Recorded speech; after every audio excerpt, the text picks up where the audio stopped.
ឈើមួយនៅក្នុងសាលាខ្ញុំអង្គុយលេងហ្គីតានឹកដល់រឿងកូនឡងកន្លែងមួយនេះហើយដែលយើងអង្គុយរំលឹកមេរៀនប្រឡងមិនរួមថ្នាំងប្អូនបងតែងអង្គុយទីនេះគេធ្លាប់រៀនអីលើនេះគេសងថ្មីគ្មាននៅសេងសល់ໄວឡើយក្រៅពីអានុសាសូម្បីតែដើមឈើមួយនេះឥឡូវធំបែកមេឃសាខាកាលយើងនៅសង្សារវានៅតូចនៅឡើយឃើញសាលាទាំងភ្នែកខ្ញុំអូជិនធួចធ្ងរនឹងដល់មិនរួមថ្នាំងនឹង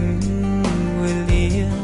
យើងមករៀនយឺតពីនាងគ្រូជីវាំងឲ្យឈរនៅខាងក្រៅពេលនេះយើងបែកគ្នាហើយមាត់អើយខ្ញុំនឹកនាងរាល់គ្នានឹងគ្រានៅសិក្សានឹងសាលាហើយនឹងថ្នាំងរៀននេះបើសិនមានឱកាសសូមពូយើងអាចជួបគ្នាម្ដងទៀតទោះវេលាចង់អៀ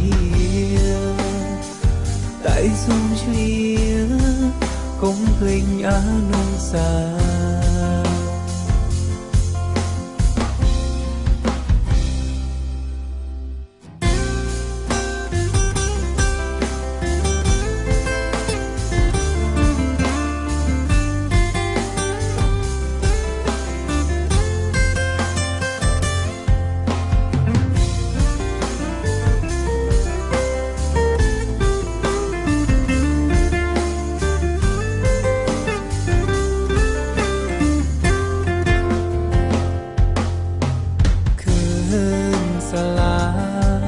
ទាំងភ្នែកខ្ញុំអូ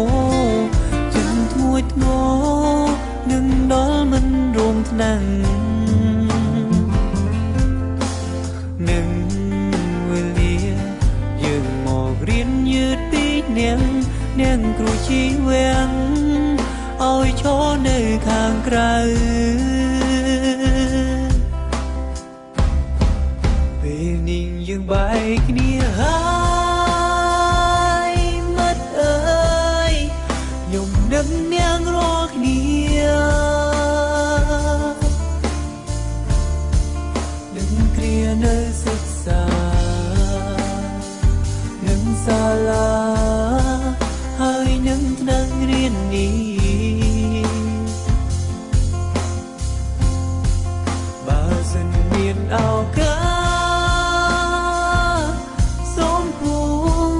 យើងអាចជួបគ្នាម្ដងទៀត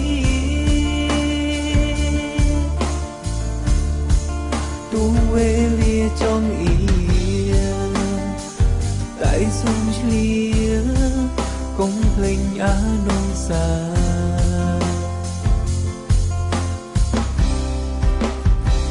អវិទ្យាល័យ